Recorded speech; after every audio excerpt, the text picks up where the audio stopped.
something slightly different this evening. So welcome to HUMANE Mind Live, episode 125, The Desolation of Smug. And if the night is burning, I will cover my eyes. For if the dark returns, then my brothers will die. And as the sky is falling down, it crashed into this lonely town. And with that shadow upon the ground, I hear my people screaming out. And I see fire inside the mountains. I see fire burning the trees. I see fire hollowing souls. I see fire blood in the breeze. I see fire. Oh, you know I saw a city burn out. And I see fire. Feel the heat upon my skin. And I see fire. And I see fire burn open on the mountainside.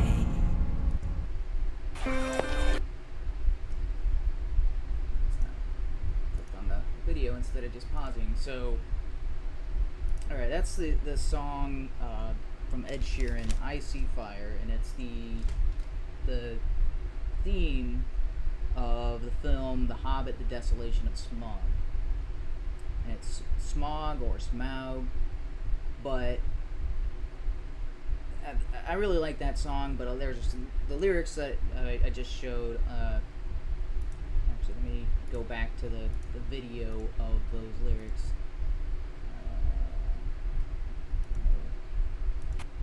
Did it lose my timestamp? Yes, it did. So, I started the video off at the bridge, but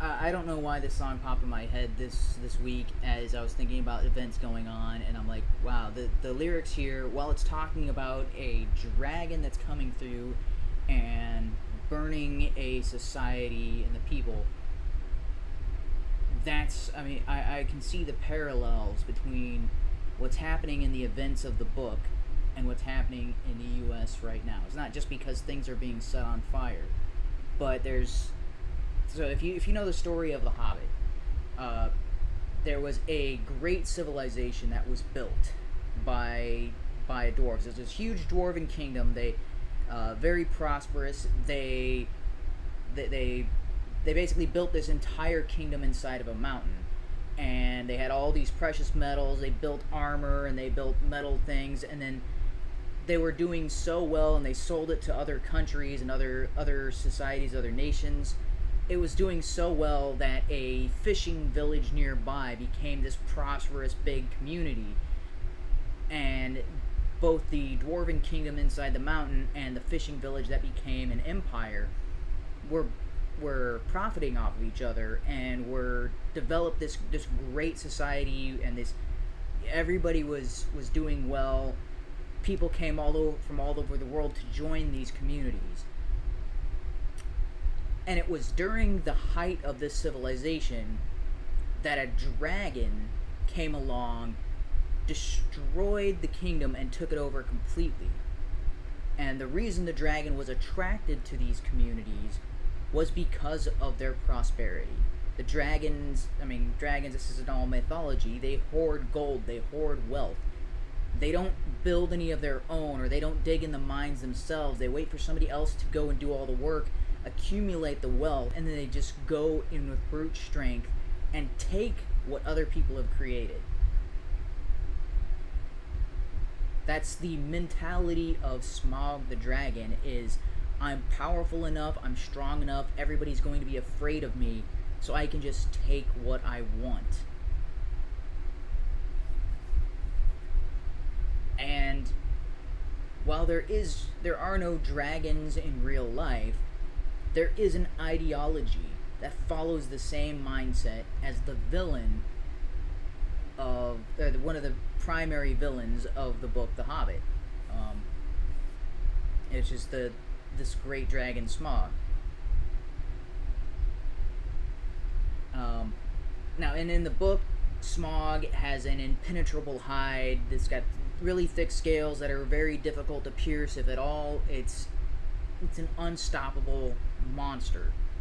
But it does have one scale that is missing. It was chipped earlier or whatever like that. It's got a weak point that is exploited in the novels themselves, which that's where the comparisons start to fall apart in some ways, but because in the novel everybody looks at Smog as this undefeatable colossus, this indomitable force. And in real life, socialism and this leftist ideology that is taking over the United States and is looking at all the wealth that we've accumulated, all of the prosperity we've built here, and how the United States has benefited every other society we trade with, and we've brought them up and out of poverty along with us. Every country we work with, every society we deal with and trade with, they all get better. They are experiencing prosperity because of capitalism and because of the freedom we experience in the United States. And socialism is that, and socialism and leftism, they're sort of interchangeable, although socialism has more of a concrete meaning than leftism, whereas leftism is just kind of a general umbrella for all of leftist ideology. And again, when I say leftist, it's not the way most people think of leftists. The most consistent and logical application of leftist that I've discovered is it means a collectivist mentality. It is the belief that the group is more important than the individual. And all of right-wing mentality stems from the ideal that every person is their own individual, and that individuality is more important than the group. And we gotta treat everybody as individuals. That means we reward individuals based on their individual actions, and we punish people based on their individual actions. But leftism is collectivism. And when one person does something wrong, you don't punish that one person, or it's not enough to simply punish that one person. They have to punish the entire group that person belongs to, or anything associated with that person or that individual. They have got to punish the entire society or the entire race or an entire nation for the flaws of one individual or of a handful of individuals or a small minority or a small percentage of that community. They instead say, oh, we're a collective and somebody did something wrong, therefore everyone is going to have to suffer for the bad deeds of one or two or three.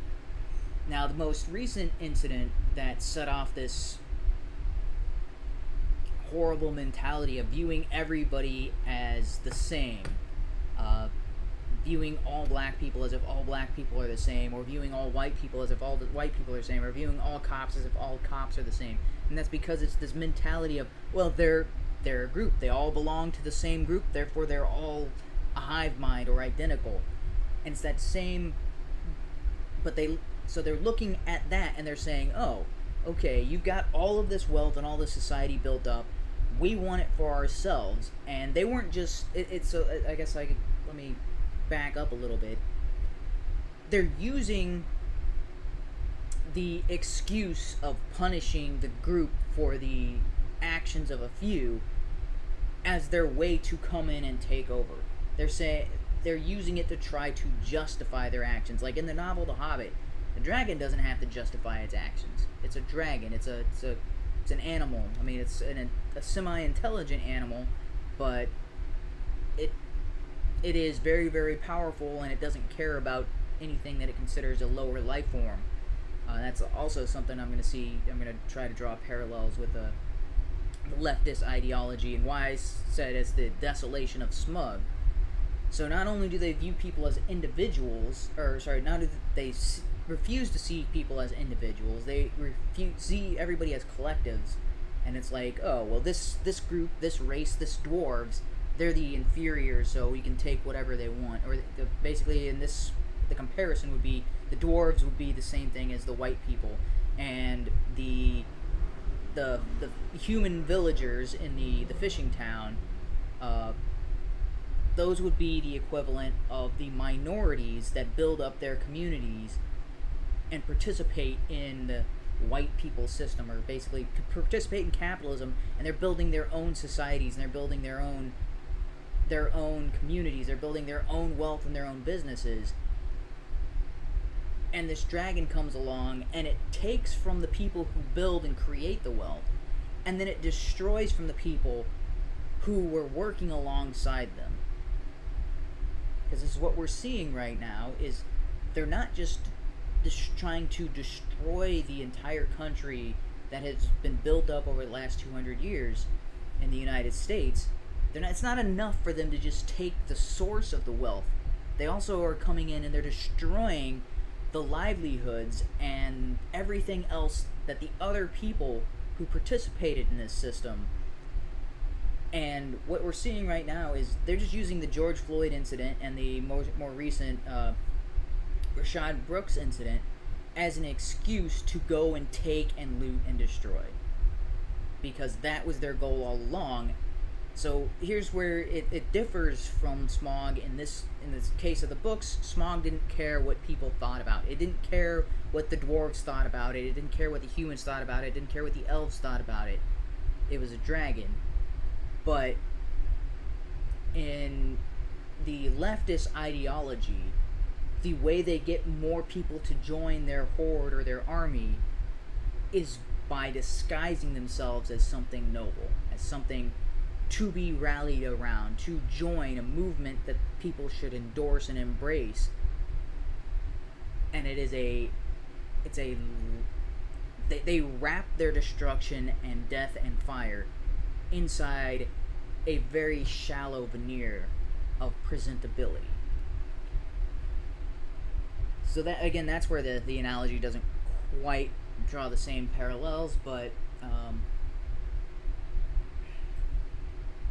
this is just, I mean, just the lyrics in it. Like, I know I saw a city burn out. Is it just, I mean, the song is very, very clever. Very, not only does it fit into the story of the Hobbit, and he makes reference to incidents going on there, and it fits very well in the movies, but it's also kind of a play on words, like I see fire, which is like, you know, like Icy Hot, the brand of a I guess healing, I don't know, it's not really healing, but soreness reliever, and it's cold and then hot, and it's like, oh hey, it's kind of icy, as in I can see it with my eyes, but it's also icy fire, which is a contradiction. So yeah, it's pretty clever song with, and the lyrics seem very appropriate. But here's the most recent incident that happened. Can't remember if this happened before last Thursday or not. I don't know the exact time frame. June 14th is when this video is from. But so I think the Rashad Brooks incident happened over the weekend, and then this fire was set earlier this week. A raging fire lit up the night sky as someone set fire to the Undies where Rashard Brooks was shot. Soon after, these videos started popping up on social media. Look at a white girl trying to burn down the Undies. Appearing to show a Caucasian woman putting some kind of accelerant through the window. Many saying she wasn't even with the protest. This wasn't us. This wasn't us. It sparked outrage and finger pointing as the videos went viral. This one... Hey. So I'm going to pause it there. So the story, so what happened was this Rashad Brooks was drunk and drove through to a Wendy's, placed an order, and then fell asleep in the line. Actually, scratch that. I'm not sure if he actually ever placed an order, but he was in the drive-through line when he passed out in his vehicle while it was running, and the other people, you know, the other customers in line were driving around him, and the Wendy's called in to the cops to complain about the incident because they've got an individual that's blocking their line, but he's also, they don't know if he's on drugs or if he's high or what the situation is there. They don't know what's going on. So, and I think this was mentioned on Crowder, like during the Zimmerman incident with Trayvon Martin. The people's complaint there were, oh, why did he try to be a vigilante and do this on his own? Why didn't he just call the cops? And it's like, well, the Wendy's staff could have gone and done this on their own, knocked on the window, woke the guy up, and told him to get out of their line, or you know, go home because he's drunk and that sort of thing. But rather than have him, you know, injure somebody in line, or you know, get on the road again while drunk and crash his car into something, rather than deal with all that, they did what was 4 years ago the only acceptable. Well, actually, it's more than 4 years ago, the Zimmerman incident, but more than 4 years ago, the appropriate response for any kind of incident is like, oh, you got to call the cops. You got to call the cops. Well, that's exactly what they did, and the cops interrogating seems like an incorrect, because that seems a little more harsh than what they did. There's videos of them asking him questions like, how much have you had to drink? What did you have to drink? Are you sober right now? And they gave him a sobriety test, and he tested at a 0.1 something on the blood alcohol level. So he was clearly intoxicated beyond the legal limit to drive. He had driven to a Wendy's while drunk. He didn't drink inside of his car and get drunk in the Wendy's line and pass out. He was drunk when he drove to the Wendy's. That's painfully obvious. They proceeded to try to handcuff him and arrest him because he's driving drunk. And should be taken into police custody and charged with the crime of So then Rashad Brooks starts fighting the officers, ends up getting the upper hand, and taking a taser from one of the officers, starts to run away, and while he's running away, he turns around and fires the taser at the officers, in which case one of the officers the officer who had his taser taken from him pulls out his service weapon and shot the man. This is the clearest cut dry case of officers trying to arrest somebody, the man resisting arrest, fighting back, physically assaulting the officers, and then attempting to fire upon the officers. Granted, it's only a taser, and yet the criticisms of tasers is that they can kill people. They're not considered deadly, like a firearm is considered a deadly weapon. A taser is not necessarily deadly.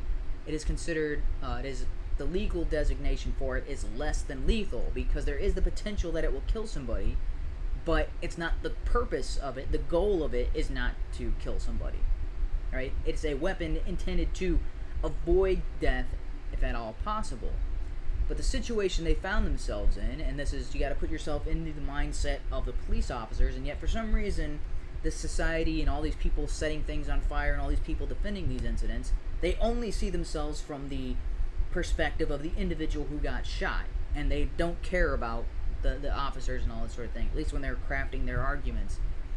The situation is, this person already has assaulted officers, threw one of them on his head. Now, let's say he gets the taser and he shoots it at them, at the officers.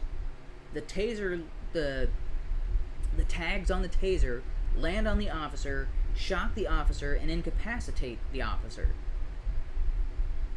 Well, then this Rashad Brooks has nothing stopping him from going up to the downed officer and taking their service weapon and using it against the officers. At this point, Rashad Brooks has proven himself to be a dangerous individual. He is not just minding his own business, sitting in his car or sleeping in his car. At this point, he is somebody who has assaulted officers, has shown that he has no regard for the officer's safety or for the safety of anyone around him, because he just turns around and fires the taser kind of randomly, or, I mean, it was in the general direction of the officers. But Like, this is not an individual in their right mind. It's not an individual who is cooperating with the officers, and this is an individual who has shown that he is willing to be violent and aggressive towards other people.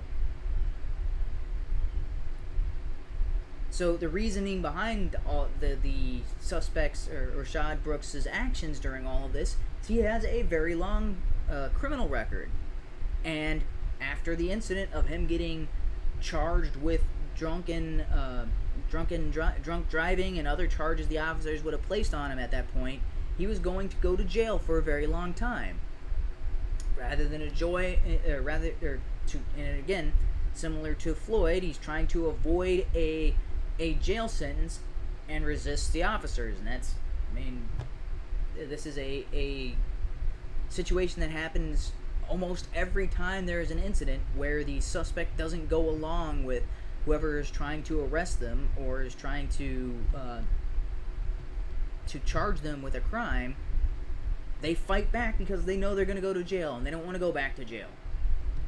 It's very rare that it's a law-abiding citizen who is innocent and just minding their own business, and then the cops pick a fight with him, and then the individual fights back. It's like, usually if somebody who doesn't have a criminal record and has a clean, they get charged and they fight that in court. It's always the person who has a long criminal history that doesn't want to fight it in court. They want to fight it on the streets. They want to physically fight it in the streets instead of taking it to the court and letting the court hear their case and hear their plea and hear how the cops are punishing them, or discriminating against them, or being abusive to them, or whatever whatever these people defending criminals try to argue and claim. Now, I don't think Rashad Brooks deserved to die, but in that situation, lethal force is a reasonable or deadly lethal force in such a situation is a reasonable thing to be done. Now, for some reason, the officer involved in the incident was fired over this, and the leaders in that community are now charging him with felony murder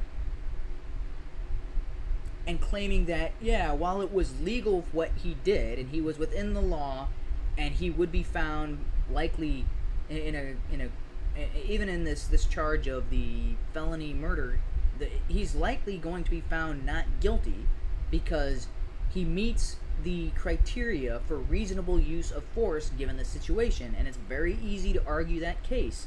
And in front of a jury of his peers, given the situation, given the circumstances, once they show the full video to the people of the jury, they're going to be like, yeah, he was defending the life of other people around him, and he was defending them from somebody who was being the clear aggressor.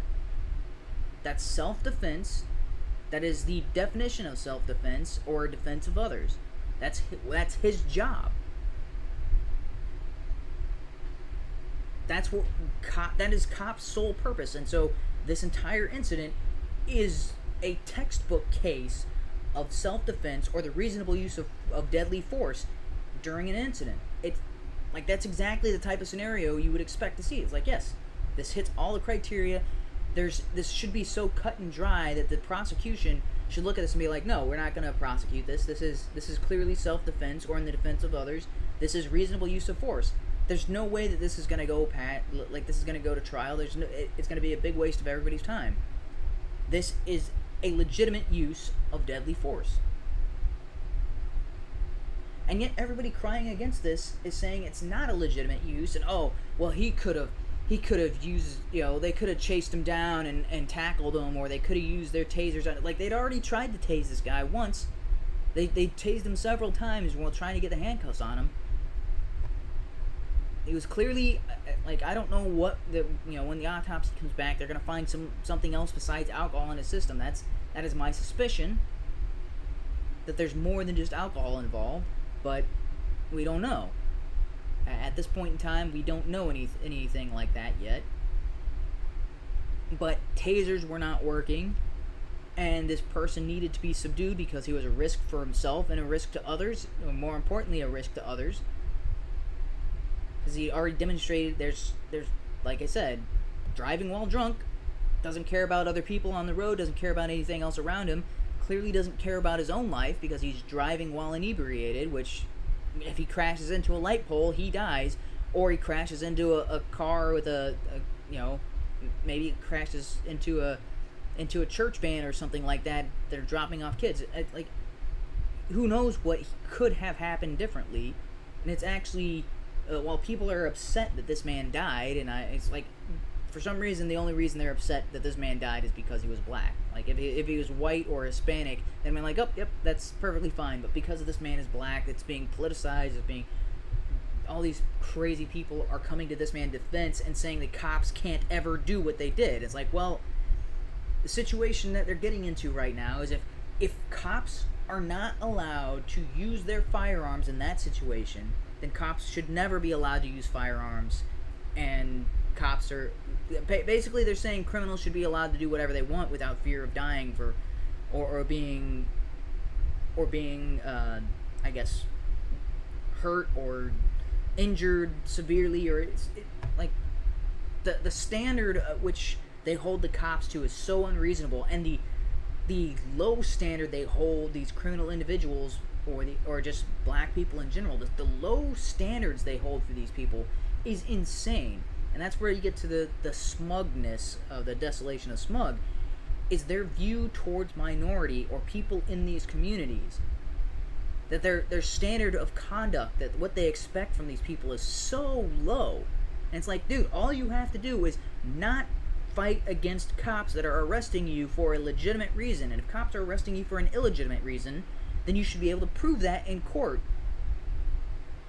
You go to the court system, you say, no, this was what these cops were lying about me, this is a false charge. There are a whole bunch of ways you can fight this in court. But these people always choose to fight it physically in the streets, and that's why people end up dying. If the cops had just been able to handcuff him, put him in the back of the vehicle, drove him to the police station, Brooks would still be alive, this whole incident would have gone... But no, Brooks decided to fight back against them, use physical violence, assault them, threaten the lives of them and other people around them. Yes, this is a person... That is a situation where reasonable use of force says deadly force is a reasonable reaction.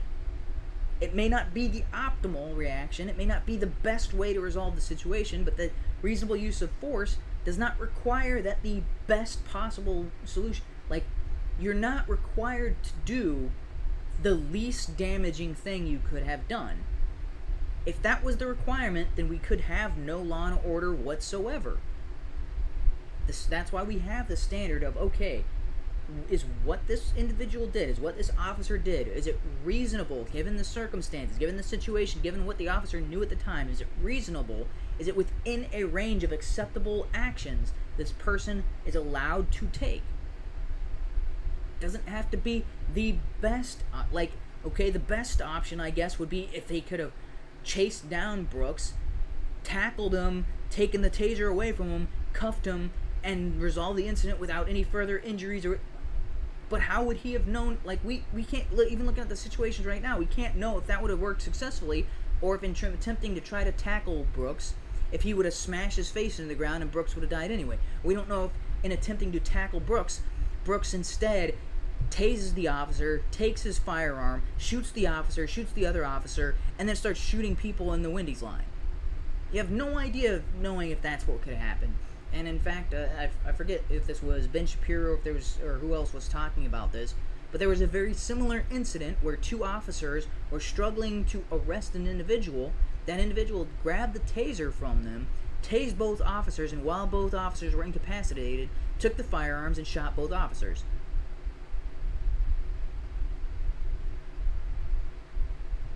This is not something that is unrealistic or oh, that's not something that could ever happen. It's not outside of the realm of rational behavior.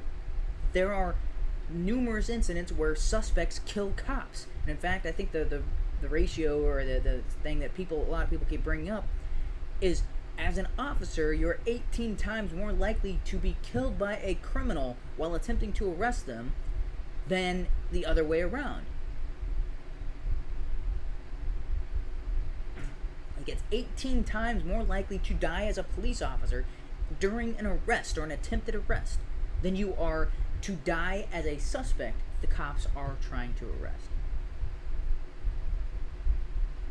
Ugh.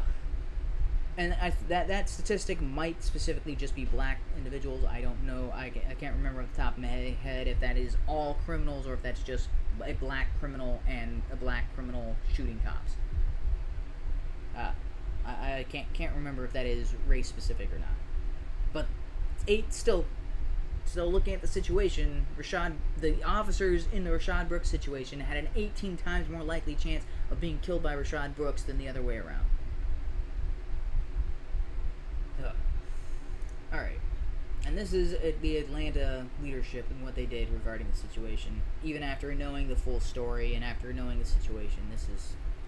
So these are the charges that we have had filed today, signed by one of our Superior Court judges. These are the 11 charges against Officer Roth. The first charge is felony murder. This is a death that is as a result of a... Alright, so right there, people should be scratching their heads. And so felony murder is while an individual is committing a felony, if they, during the act of committing that felony, they kill somebody else. Like, if you are robbing a bank and you shoot somebody because they're reaching for the alarm or something like that, that becomes felony murder. Your goal wasn't to go in and actually kill people. Your goal was to go in and to rob the money and all that sort of stuff. But during the events, you did kill somebody. That's felony murder. In the events in this situation, the officer did not commit any felonies. He was not in the pursuit of committing a felony. He was in pursuit of doing the job that cops are supposed to do, which is keep the peace, keep the law and order. And when somebody is driving drunk, you take them off of the streets, because if they continue to drive drunk, they will crash into somebody and they will kill somebody else.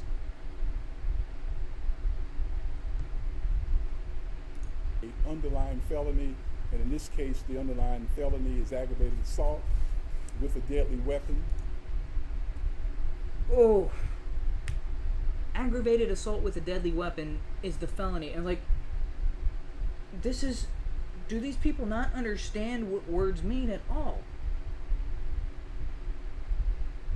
So the claim is the felony, he's being charged with felony murder because he was attempting to assault somebody with a deadly weapon.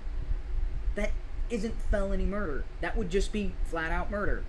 Maybe because that would be the goal of his actions, was to shoot somebody to either kill them or cause serious harm, and they ended up dying in the process. That's not felony murder, that's just flat out murder.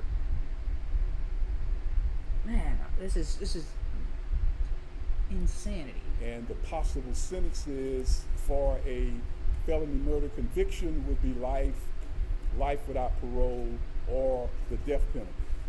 Now, he's also charged in the arrest warrant with aggravated assault with a deadly weapon.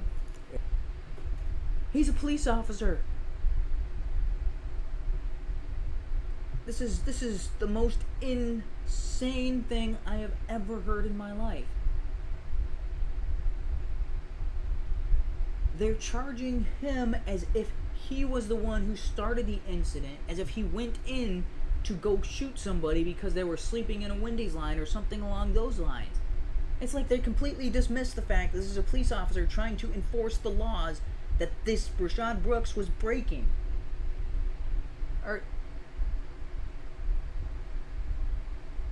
All the charges are brought against this person as if he was a criminal in the act of committing other crimes when he shot it. I was like, that is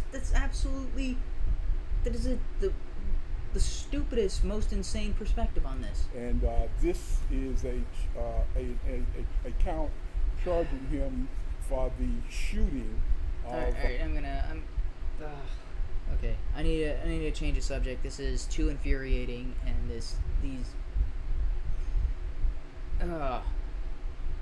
man, there are so many stupid people that they put into positions of power and they put into these leadership positions. hurts my brain. Ugh. And it's not because he's black, it's because he's stupid. Like, there are plenty of really intelligent black people who are in positions of leadership, like Tim Scott, and I mean, granted, Thomas Sowell is not a position of leadership, but he's probably the smartest living man, or the smartest man alive at this point in time. There are plenty of really brilliant African Americans. This guy's not one of them. Alright, change of topic. This is too frustrating. Alright. I'm going to close those out. And we'll move on to the next topic, which is, alright. So, I might have these a little backwards, but this poem is, pretty famous. So this, I forgot completely to go over the topics that I'm going to be covering here, so let me go over that. So that was the Desolation of Smug that we just covered there, but the next thing is First They Came For, and then I'm going to be talking about I'm moving from the more frustrating, more infuriating and rage-inducing topics, and it gets more lighthearted as it goes. So then we'll be talking about Soymalia, and then Ted Undies, and then Falling Like Dominoes, and then I've got a little ending clip which I think is the funniest joke of the year, and I don't know if it was intended necessarily that part of the joke was the joke. Alright, so this is regarding the Thomas Jefferson statue that was torn down. So and this is a very famous poem. So first they came for the socialists, and I did not speak out because I was not a socialist. Then they came for the trade unionists, and I did not speak out because I was not a trade unionist. Then they came for the Jews, and I did not speak out because I was not a Jew. Then they came for me, and there was no one left to speak for me. It's talking obviously about Germany, but there's a newer version of this poem that we see playing out in the United States. First they came for the racists, and I did not speak out because I was not a racist. And then they came for the slaveholders, and I did not speak out because I was not a slaveholder. And then they came for the founding fathers, and I did not come for the founding fathers, and I did not speak out because I was not a founding father. And then they came for me, and there was no one left to speak. In this case, substituting American. And then they came for Americans, and there was no one left to speak out for us. Because we've seen this happening. First it was these guys are all racist KKKs and taking down all their symbolisms and all their attacking their institutions, and then it moved on from there. It's like, well, just anybody who was a slaveholder or anybody who fought for the South during the Civil War. So then it's the statues of we talked about this last week, General Lee. Wow, I'm drawing a blank on the name.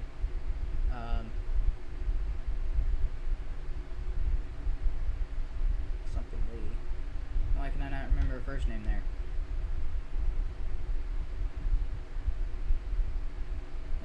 Yeah, it's alright. I'm drawing a blank on the first name for some reason, but then they came for statues of like Confederate generals and Confederate leaders, and Robert E. Lee. Wow, don't know why I was drawing a blank on that earlier. Yeah.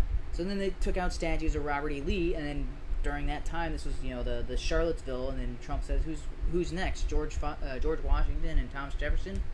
Well, now they're in the situation where they're next. They're next on the agenda because the founding fathers, even though they're the founding fathers, they were also slaveholders. So I guess maybe it should go racist, and then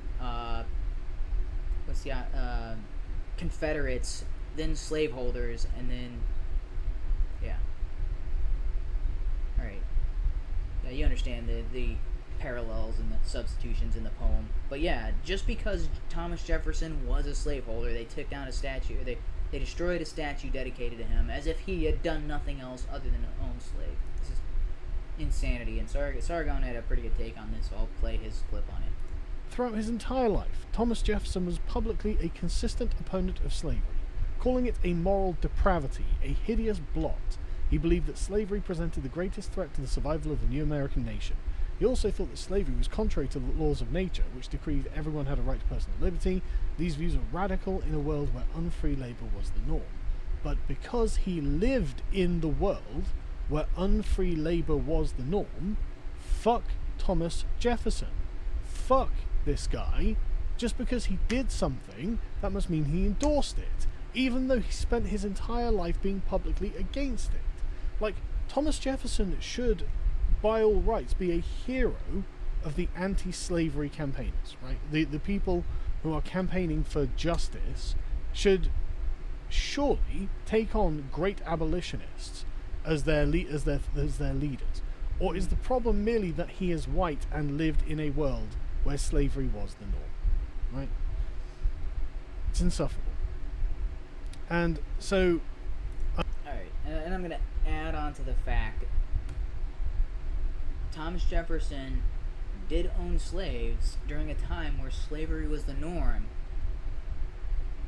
But I guarantee you the people who were slaves under Thomas Jefferson had much better lives than most of the free blacks in his time.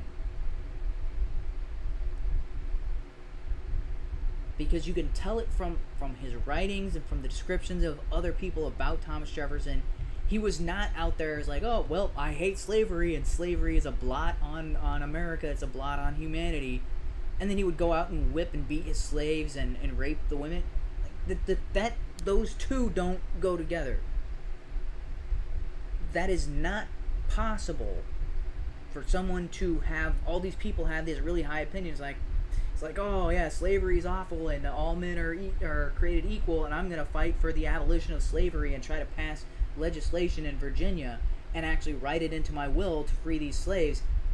But he was out there beating them and killing them on a regular basis? No, that's insanity.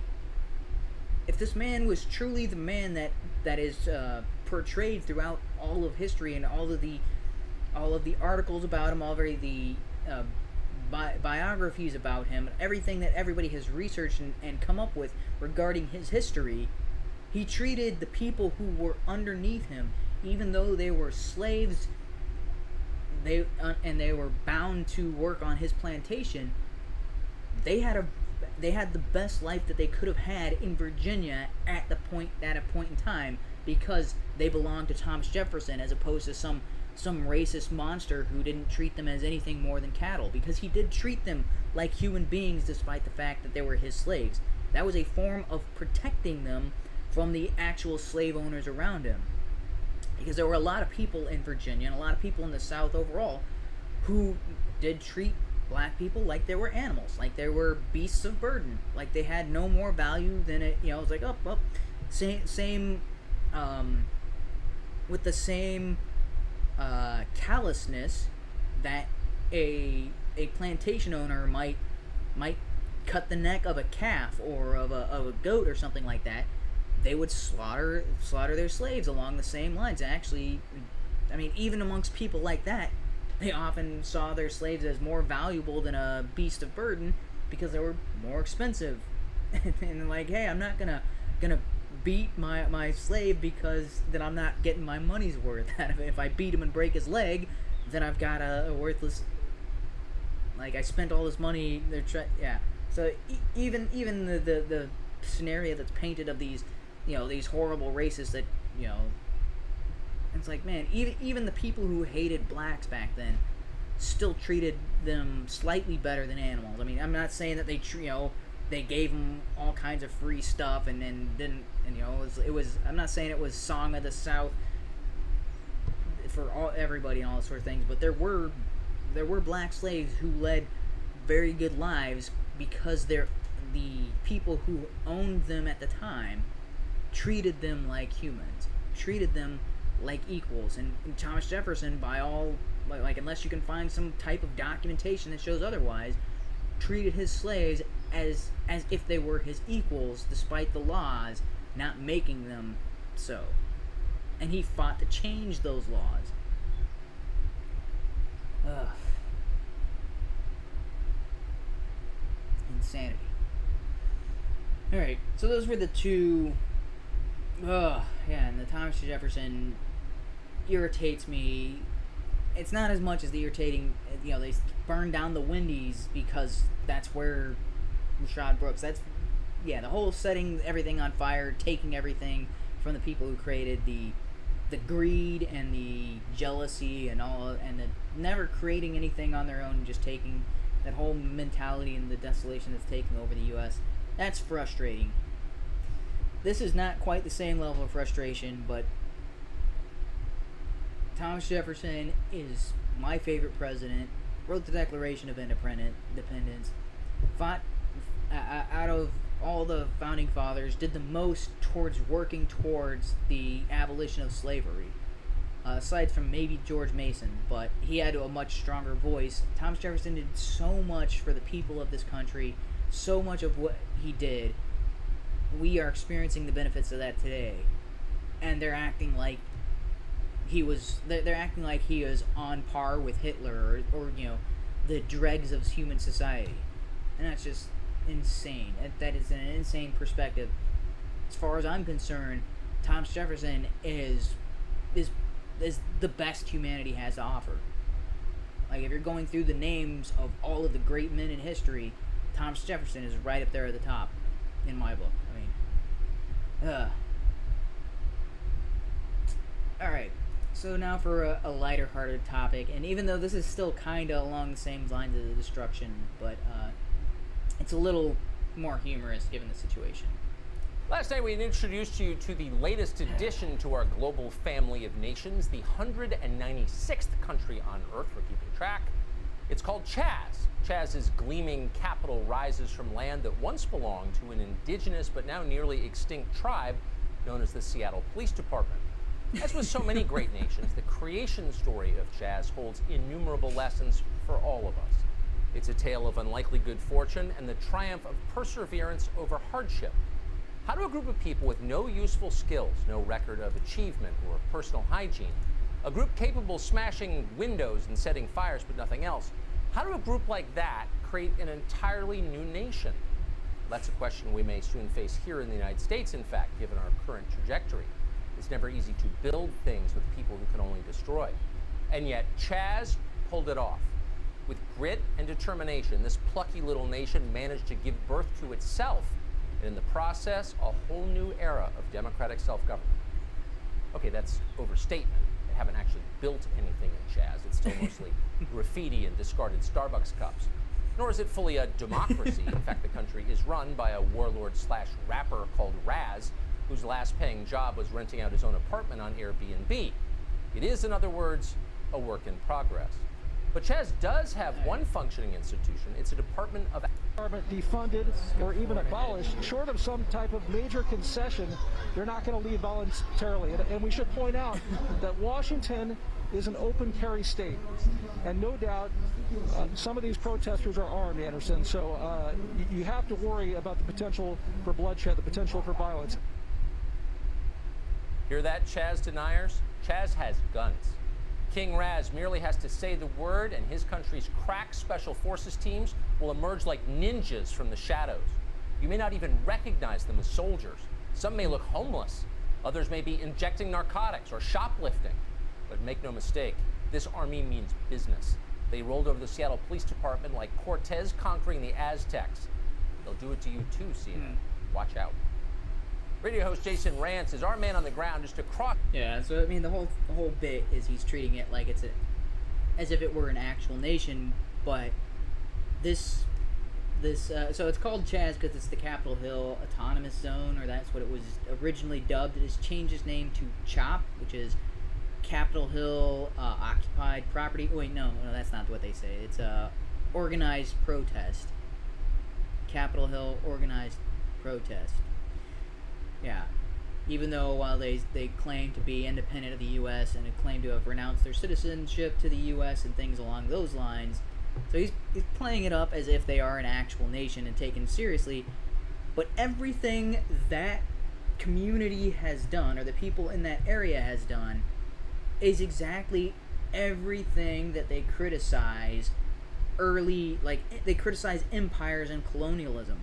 Because they invaded an area that was already occupied, where people already lived, took their stuff, claimed that they had ownership over it, They established a border and border security and checkpoints and a fence and a wall around it. They now have their armed guards checking people's identification going in and out of the area. They are going around to businesses, and this is, I don't know how this is not racketeering or not being, while the FBI and all isn't being involved in this, because they're going around to businesses and residents in the area and demanding payment for their protection services, which is racketeering. They have basically become a mob that controls that area. Like a mob as in mobster, not mob as in, mob mentality, but mobsters. Same thing as racketeering. They are basically, extorting people for money. And yet, for some reason, this area is being given supplies and donate and medical care and other stuff, rather than being treated like a hostile takeover of that area. It's insane. But they play on this little joke a little bit more, and this is pretty good. Across the demilitarized zone from Chaz, he joins us tonight. Jason, thanks so much for coming on. Were you able to cross the border today? Well, I have to tell you that they actually realized that their border was quite porous. There were some cops who were able to get through, so they refortified the borders that are there so that they could keep some of these police invaders from coming actually into their nation. So it's a little bit more difficult than usual to get in, but they have actually confirmed that they are in fact armed, and they're keeping track of people who are coming in and out of their nation. So they're taking their security as this burgeoning nation very seriously, but they're obviously also having some problems, as you just showed. What appears to be a farm that was put together by Michael Bloomberg. It literally looks like topsoil on top of ground that they haven't even dug up. And they realize that maybe it's going to take a little bit longer for them to actually grow some of the food. So they have a list of some requests. Yeah. Yeah, they're looking for some food, Gatorade, also cigarettes, of course, and they're realizing that maybe they don't have enough residents who are willing to do some of the cleanup. So, of course, the city came in and actually cleaned some of the porta potties that were actually delivered by the city to this new nation. So, I mean, it's a good thing that Seattle is stepping up and giving some help. There are already NGOs on the ground? I mean, this sounds more like a refugee camp than it does a proud independent nation. Look, what independent nation hasn't gone through some of these growing pains, right? It's going to they don't really even have a leader. In fact, now I know we mentioned Raz Simone, there's some concern that he doesn't actually represent everyone. And it turns out there hasn't been an election. Maybe there will be. Perhaps they'll ask for IDs for people to vote. So I, as a South Lake Union resident of Seattle, don't get a say in picking their leader, but we'll see. Right, I just wanted to end on that note because that's pretty good. Because so basically they've all the things that they criticize the current system and the current governments that are in place, they did themselves, only they're doing it worse, and their cops have already been there's already reports of them fleecing people, like beating people up, taking things, being authoritative, and it's like, oh, hey, and there is nobody keeping them in check. There's no court system. There's nothing. So the people in charge are acting like dictators.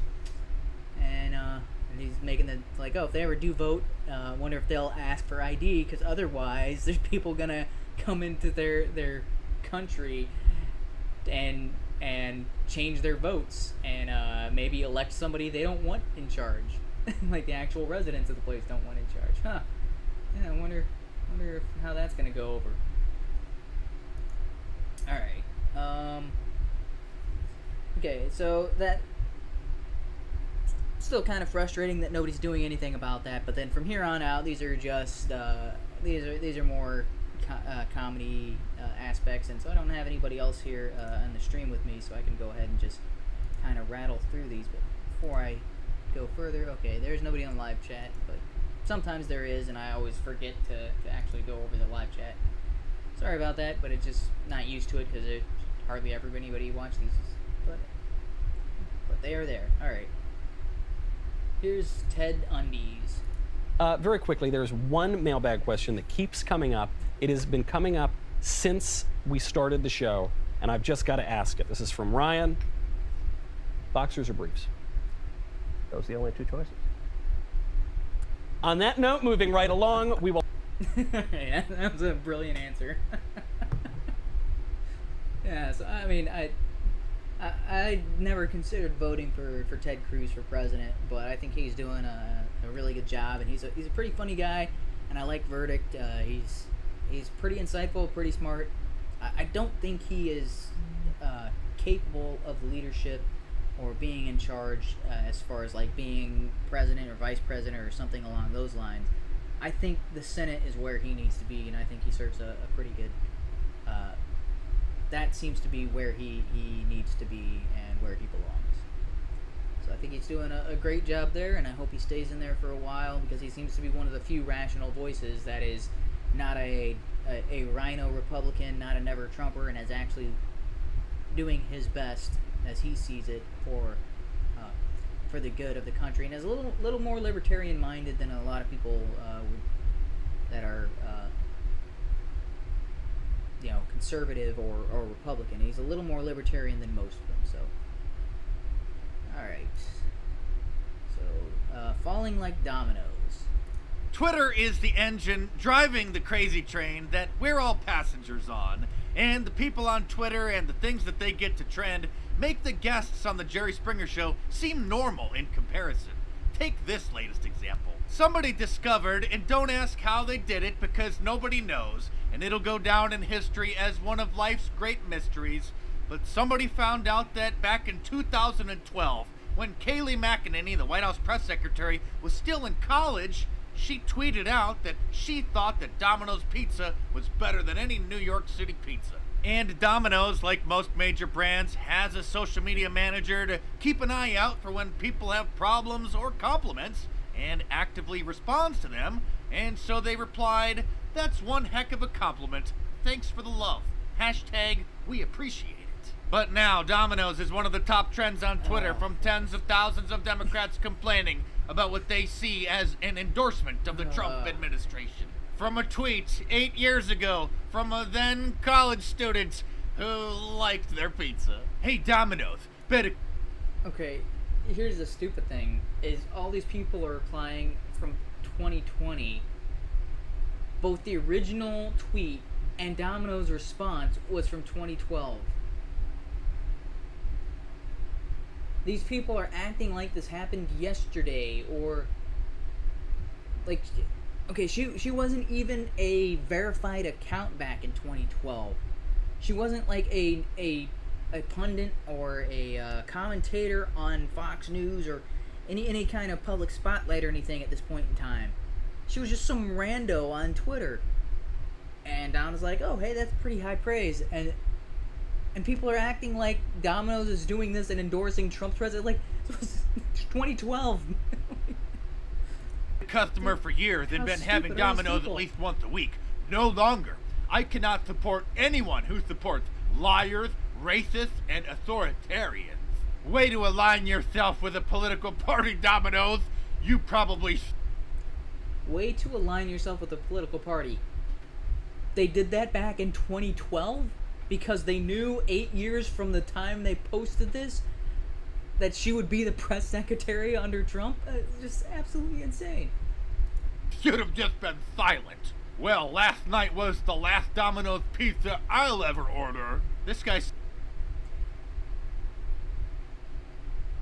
When you enthusiastically accept a political endorsement, like, how hard is it to look, 2012, not the current year, not since she's been Secretary of State, not since she's been a political figure. Oh man, this is people are dumb. So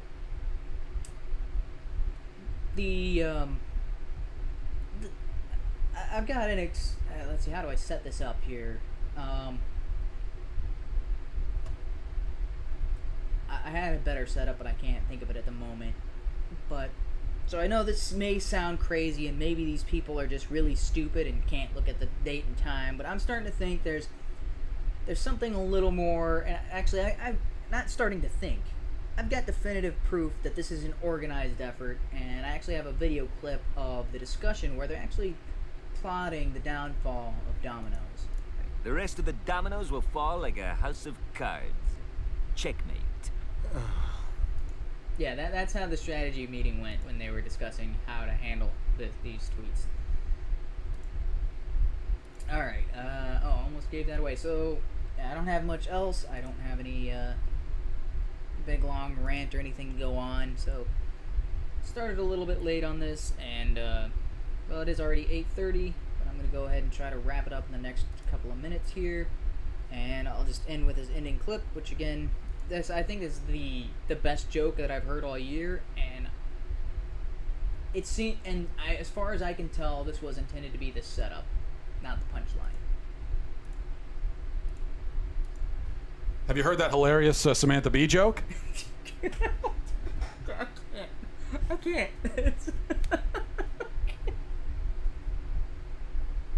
Like, wow. Okay, so it is very possible because Matt Walsh has a very dry sense of humor, and it's one of those things I didn't appreciate at first, but the more I've seen of his stuff, the more I'm starting to enjoy this type of humor. But like I said, I don't think that wasn't the joke, but that's the best joke that he told in this entire montage, or this entire clip. Alright, let's just hear that again. This is what I want to be able to say this. Have you heard that hilarious Samantha Bee joke? That's a sentence no one has ever uttered truthfully. Oh yeah, I know the one. It doesn't exist. There is no that joke. Even back when she was on the Daily Show, when Daily Show was at its height, she was those segments you had to sit through because the rest of the show was actually funny.